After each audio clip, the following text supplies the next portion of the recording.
આજના યુગની અંદર માતા પિતાની વૃદ્ધ અવસ્થા કેવી હોય છે અને આજના આ સામાજિક સુધારાની અંદર પોતાના યુવાન બાળકોને પોતાના માતા પિતાની કેવી માવજત રાખવી એનો એક પાત્ર અભિનય એક મુરબ્બી સાહેબના કહેવાને કારણે મને કહે, રાજ સાહેબ, ઘણા સમયથી મેં તમારો અભિનય નથી જોયો અને તમે હવે નિવૃત્ત જ થઈ ગયા છો, તો તમારો અંતિમ અભિનય અમને બતાવો. મેં સહર્ષ સ્વીકારી લીધેલો છે મારો અભિનય, અને આ અભિનય કરવા માટે હું ઝોન કક્ષા સુધી મારો અંકલેશ્વર નંબર આવ્યો હતો. એ અભિનય હું તમારી સમક્ષ રજૂ કરું છું.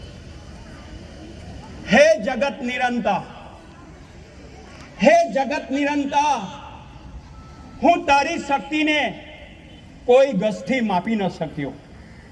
આપણે બંને એટલા મગરૂર હતા કે હું તારી પાસે કઈ માગી ન શક્યો, તું મને કઈ આપી ન શક્યો. હે જગત નિરંતા, હું અનંતરાય વિદ્યાપતિ, નાટકોનો સમ્રાટ, મેં આમ રંગમંચ ઉપર ભાઈ કઈ કેટલાક નાટકો ભજવ્યા છે અને કઈ કેટલાક અભિનય કર્યા છે. મેં કેટલાકને હસાવ્યા છે તો કઈ કેટલાકને રડાવ્યા છે, પરંતુ આજે હું વાસ્તવિક જીવનની અંદર રડી રહ્યો છું. કારણ કે મારા ઘરની અંદર હું આજે ખંડ્યોપતિ રાજા બની ગયો છું. અમે બંને લાચાર અને બેબસ છીએ. એ સરકાર એટલે દિલ્હી વાળી સરકાર નહીં ભાઈ, હો. મારી પ્રિય પત્ની, મારી મંગલા, હું એને પ્રેમથી મંગલા કહીને બોલાવું છું.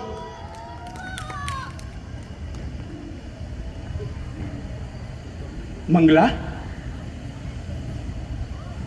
मैं चाहता हूं तेरी चाहत के लिए, मैं चाहता हूं तेरी चाहत के लिए 2 कप जल्दी चाय बना ला, एक तेरे लिए एक मेरे लिए.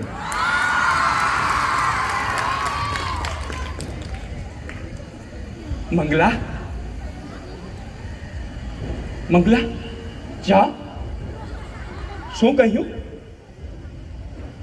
જ્યોતિબેન હવે ચા ના કહે છે એટલે આ ઘરની અંદર હવે ચાના પણ હિસાબ રાખવા પડશે. સાફ શબ્દોમાં ના કહી દીધું કે હવે ચા નહીં મળે. અરે અરે મંગલા, આપણે બધે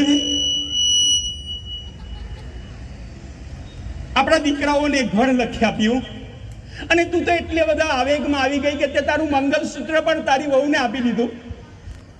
આપણે એકલા બની ગયા અને કાલે જ મને દીકરાએ કહ્યું કે હવે ઘર પણ અમારા નામે છે.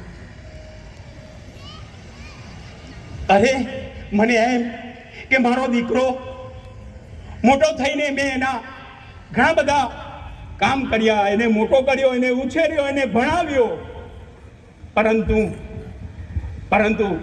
એમ મને કે મોટો થઈને એ મારી વૃદ્ધની લાકડી બનશે, પરંતુ કઈ નહીં.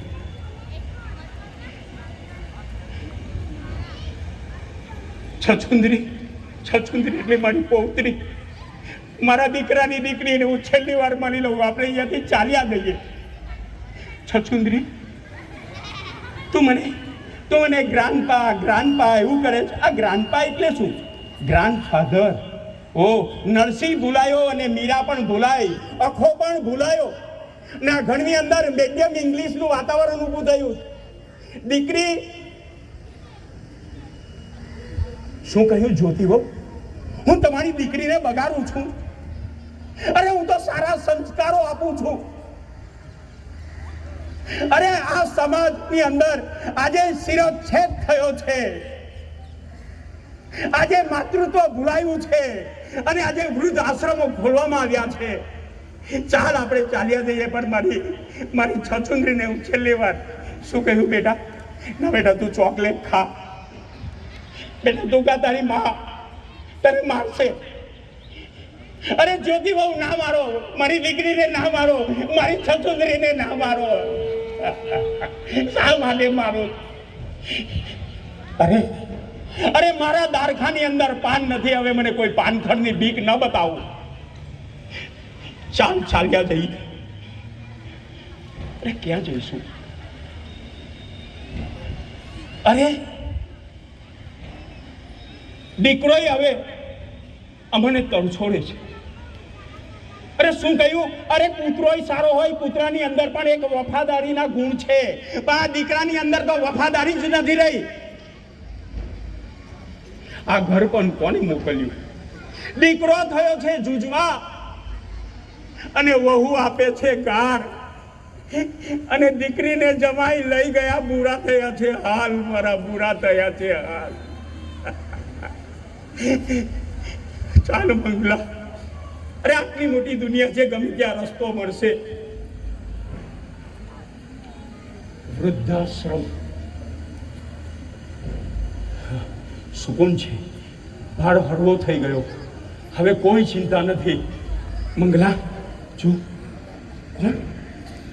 રહીમ. અરે બેટા તું અહીંયા શું કરે છે? શું તું આ વૃદ્ધ અવસ્થાની આશ્રમની અંદર તું સેવા કરે છે? અરે આ દીકરો જ્યારે નાનો હતો ત્યારે એક પાલક પિતા તરીકે મેં એને મોટો કર્યો, આજે એમ કે છે કે અમે તારી સેવા કરીશું. આ સમાજની અંદર હજુ ધર્મની અંદર મોત નથી થયું સાહેબ. આજે દરેક ધર્મની અંદર એક રહીમ પેદા થાય છે. શું કહ્યું રહીમ? મારા દીકરો, મારી બહુ મળવાવ્યા, એ નારાજ કોને કહ્યું કે અહીંયાથી ચાલ્યા જાય? અરે એમનું કોઈ કામ નથી, મારો દીકરો જ તું છે. મંગલા,